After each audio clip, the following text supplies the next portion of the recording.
नमस्कार साथियों, स्वागत है आप सभी का आपकी अपनी पाठशाला पर। मैं हूं अंकित अवस्थी। बीते कुछ दिनों में 2 महीने के अंदर आप लोगों ने खाड़ी देशों के अंदर हुए इन बम धमाकों की सुर्खियों को खूब सुना, लेकिन हाल ही में एक सुर्खी यहां पर तेजी से चलने लगी है और वो सुर्खी है चोरी की। चोरी आप में से कुछ लोगों ने सुनी हो पैसे की, कोई सुनता हो गाड़ी के अंदर से कुछ सामान चुराने की, कुछ कॉन्फिडेंशियल डेटा की, लेकिन यहां की चोरी एक विशेष प्रकार की है और यह चोरी है बादलों की। जी हां साथियों, अमेरिका और इजराइल मिलकर के ईरान के और खाड़ी देशों में से, विशेष रूप से इराक और इन देशों के बादल चुरा रहे थे। यूएई के बादल चुरा रहे थे। ये बादल चुराने वाली थ्योरी इतना तेजी से वायरल हो रही है कि इस तेजी से थ्योरी के वायरल होने पर दुनिया भर के तमाम सुर्खियों में तैर रहा है कि युद्ध के दौरान अमेरिका और इजराइल हल्के से पिछड़े क्या, इस क्षेत्र में बिल्कुल मूसलाधार बारिश हो गई। और इस मूसलाधार बारिश के चलते इस समय हेडलाइंस तैर रही हैं कि आफ्टर ऑल अमेरिका और इजराइल बहुत दिनों से इन देशों के बादल चुरा रहे थे, अन्यथा ये देशों में सूखा नहीं होता। खैर, इन सब बातों पर डिटेल में चर्चा करेंगे, लेकिन एक अपडेट बता दें आपको। आप में से कुछ साथियों ने शायद हमारा वो वीडियो देख लिया होगा जो हमने कल इंडिया दैट इज भारत नाम से जो हमारा एपिसोड गया उसमें किया था। अपनी पाठशाला पर आप लोगों के लिए और अंकित इंस्पायर इंडिया दोनों पर मैंने ये वीडियो डाला था। अपनी पाठशाला पर ये वीडियो डला हुआ है, जरूर सुनिएगा, क्योंकि इसमें हमने डिफरेंट पर्सपेक्टिव्स आपको डिफरेंट स्टेट्स के इलेक्शन के बारे में डाले हैं। आप जरूर वहां की लोकल राजनीति में इंटरेस्ट लेना शुरू कर सकेंगे अगर इन जो बातों को सीखेंगे। अगर आपको इंटरेस्ट का नहीं है तो एटलीस्ट ये तो समझ ही सकेंगे कि समीकरण किस तरह से काम करते हैं। अगर है, देखा हुआ है बेहतर है, नहीं देखा हुआ है जरूर देखिएगा, लिंक कमेंट बॉक्स में पिन है। आइए साथियों, अभी इन दिनों सोशल मीडिया पर साफ बादल चोरी होने की सुर्खियां बहुत तेजी से तैर रही हैं। और ये बादल चोरी होने की जो बात है ना, ये असल मायने में इराक के एक सांसद हैं अब्दुल्ला अल खैखानी। उन्होंने इजराइल और अमेरिका पर आरोप लगाते हुए एक इंटरव्यू में ये वाली बात कही। यहां पर आप ये इंटरव्यू के अंदर बयान देते हुए देख सकते हैं कि साहब, इन लोगों को अभी जब ईरान ने मारा तो फिर इनके रडार वडार टूट गए और उसके बाद से हमारे क्षेत्र में बारिश आने लगी है। आप पूछेंगे ऐसी भी कितनी बारिश आ गई? भाई साहब, हालत यह है कि अभी 66 साल का रिकॉर्ड टूटा है। मतलब हद यह है कि 65 साल से इन क्षेत्रों में जहां बारिश का सूखा पड़ रहा था, अचानक आप यहां पर तस्वीर देख रहे हैं यूएई की। यहां लोग खुश हो रहे हैं क्योंकि यहां पर तेज बारिश और ओले पड़ रहे हैं। आप यहां पर देख सकते हैं एक तस्वीर और, जहां इराक के अंदर कुछ इस प्रकार से धोरे फूट पड़े हैं। नदियों और तालाबों में पानी आ गया है। जहां सूखे हालात थे वहां झील बन गई है। रास्ते अवरुद्ध हो गए हैं। ना केवल गल्फ में यूएई, बल्कि ईरान, इराक, सब जगह बढ़िया बारिश की तस्वीरें आ रही हैं। आप इन क्षेत्रों को देखकर अंदाजा लगाइए, ये बिल्कुल डेजर्ट एरिया है और इन डेजर्ट एरियाज में इस तरह की बारिश हो जाना अपने आप में बड़ी सुर्खी लेकर आ रहा है। आप देखें, बारिश के चलते जो रेत के धोरे थे वो पानी में इस तरह कीचड़ बन चुके हैं कि गाड़ियां फंस चुकी हैं। और तो और ये बात खुद ईरान की एम्बेसी तक ने दावा किया कि हमने जब अमेरिका का रडार फोड़ दिया उसके बाद से इस क्षेत्र में बारिश आई है। एम्बेसी ऑफ ईरान की जो है उसका ये ट्वीट था, हालांकि उन्होंने बाद में इसे डिलीट कर दिया, कि हमने यूएई के अंदर लगे हुए रडार, कतर में लगे हुए अमेरिकी रडार फोड़े तब जाके पानी आया। इस समय अल जजीरा में ऐसी तस्वीरें वायरल हो रही हैं जिसमें इराक के एक वेटलैंड में ये सूखा, जैसे होता है ना जमीन क्रैक कर जाती है, तो सूखे का जो हाल है उसके ऊपर पानी भर गया है और एक नाविक यहां पर नाव चलाता हुआ दिखा रहा है। आप देख रहे हैं बिल्कुल वॉलपेपर की तरह एक फोटो निकल कर आई है। आप इस तस्वीर को देखें, आपको देख के पता चल रहा है कि एक क्रैक लैंड है, उसके ऊपर पानी भर गया है और तस्वीरें इस समय वायरल हो रही हैं कि कितना खूबसूरत नजारा है। फिर से पानी आ गई, फिर से प्रकृति जिंदा हो गई। तस्वीरें इस प्रकार से निकल कर आ रही हैं और ये तस्वीरें इराक की हैं, जो तस्वीरें यहां पर आप लोग मेरे साथ में दिख रहे हैं। क्या ये चर्चा पहली बार हो रही है? नहीं, 2018 में भी एक बार ऐसी ही चर्चा हुई थी।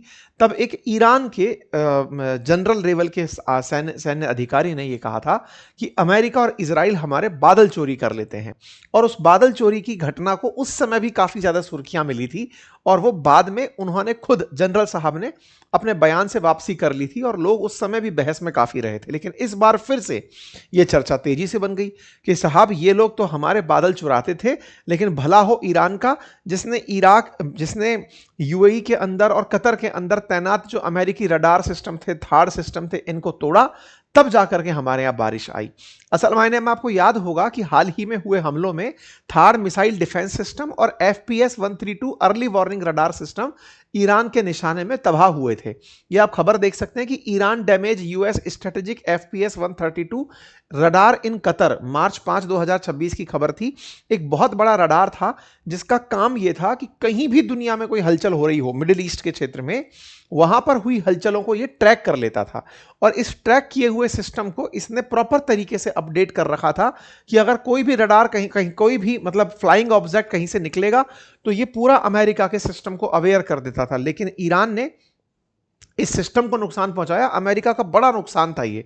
तो अब न्यूज ये फैल रही है कि जब से ये रडार FPS 132 फोड़ा है उसके बाद से बारिश आना शुरू हो गई है। तो साहब ये तो बहुत बड़ी बात है, रडार फूटा और बारिश आना शुरू हो गई, तो आपके दिमाग में एक पैरेलल क्वेश्चन चलना शुरू होगा, तो क्या वाकई में ये चीज संभव है? वाकई में आइए इस तथ्य को भी समझ लेते हैं, साइंस के अनुसार समझ लेते हैं।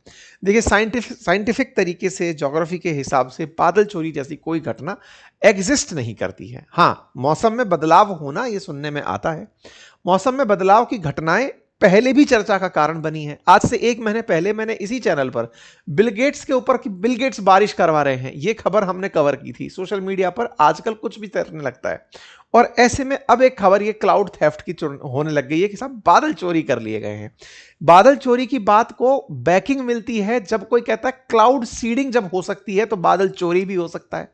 ये वो वाली बात है ना, एक तर्क को एक और कुतर्क के थ्रू वो कर दिया कि ऐसा हो सकता है तो ये भी हो सकता है। तो भाई साहब, क्लाउड सीडिंग के नाम पर हमारे देश में ये तकनीक और दुनिया भर में अब तो चर्चित तकनीक है कि बादलों के ऊपर सिल्वर आयोडाइड अगर छिड़क दिया जाए तो जो बादलों में थोड़ी बहुत नमी है वो सिल्वर आयोडाइड की चारों तरफ चिपक के बूंद में कन्वर्ट हो जाती है और बारिश बनकर बिखरने लगती है।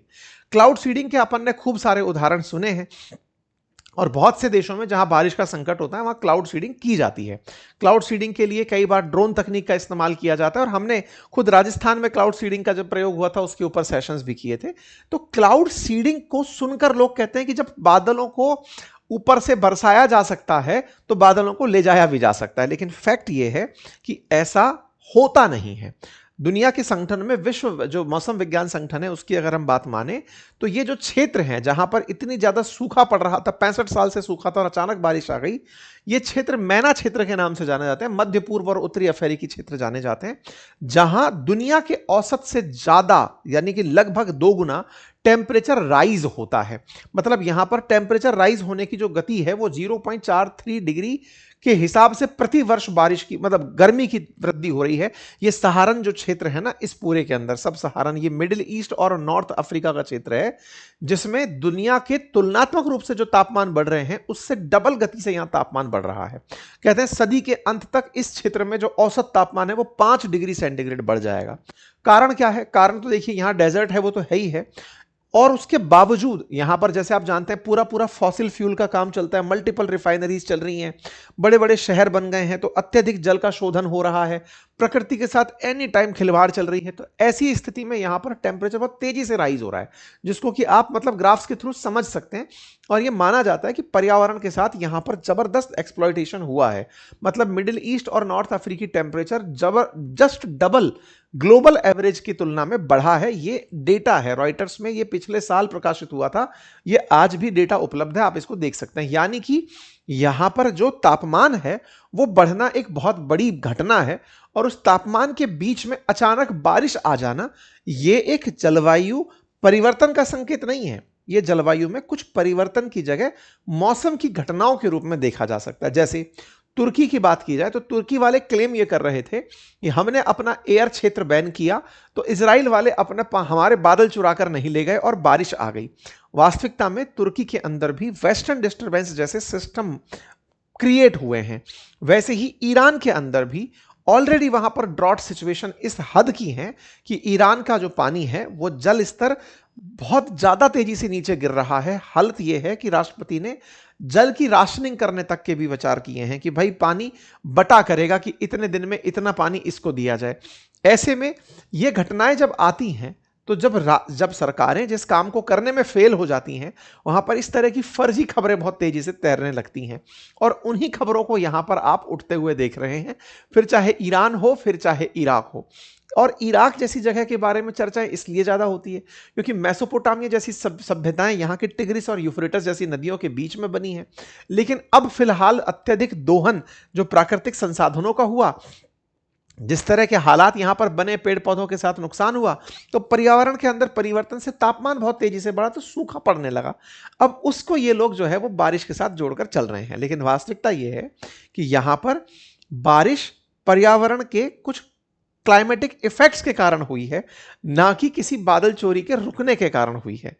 लेकिन वास्तविकता क्या है कि लोगों का मानना है कि नहीं साहब, ईरान ने अमेरिका और इजराइल को नुकसान पहुंचाया।